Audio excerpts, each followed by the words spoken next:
صحیح البخاری حدیث نمبر 5۔ رسول اللہ صلی اللہ علیہ وآلہ وسلم نزول قرآن کے وقت بہت سختی محسوس فرمایا کرتے تھے، اور اس کی علامتوں میں سے یہ ایک تھی کہ یاد کرنے کے لیے آپ اپنے ہونٹوں کو ہلاتے تھے۔ ابن عباس رضی اللہ تعالیٰ عنہ نے کہا، میں اپنے ہونٹ ہلاتا ہوں جس طرح آپ ہلاتے تھے۔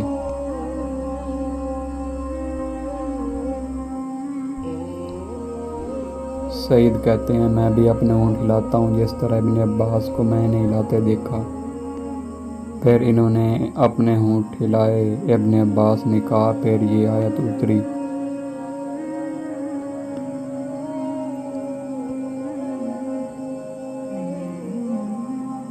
کہ اے محمد، قرآن کو جلد جلد یاد کرنے کے لیے اپنی زبان نہ ہلاؤ، اس کو جمع کر دینا اور پڑھا دینا ہمارے ذمہ ہے۔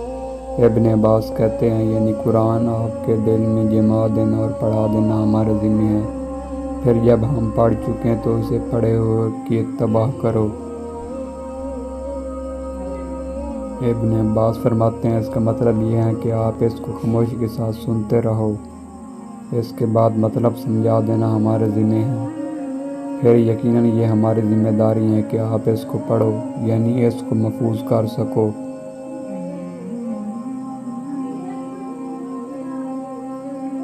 چنانچہ اس کے بعد جب جبرائیل علیہ السلام آپ کے پاس وحی لے کر آتے تو آپ توجہ سے سنتے، جب وہ چلے جاتے تو رسول اللہ صلی اللہ علیہ وآلہ وسلم اس وحی کو اسی طرح پڑھتے جس طرح جبرائیل علیہ السلام نے اسے پڑھا تھا۔